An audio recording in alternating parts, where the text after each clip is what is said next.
सुना ये मामी मौसी, सुना ये संगी साथी, हो जाए हमारा पसाभे दयाल।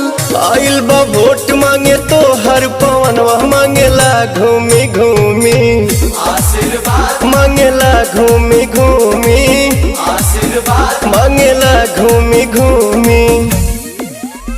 काराकोट की जनता जिंदाबाद जिंदाबाद जिंदाबाद, पवन भैया जिंदाबाद जिंदाबाद जिंदाबाद, काराकोट की जनता जिंदाबाद जिंदाबाद जिंदाबाद, पवन भैया जिंदाबाद जिंदाबाद जिंदाबाद। केहू के बहिया केहू के पौआ धरी ले,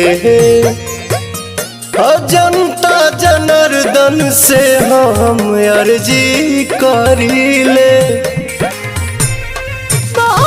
सगर विकास के बेरिया सुखवा सवारे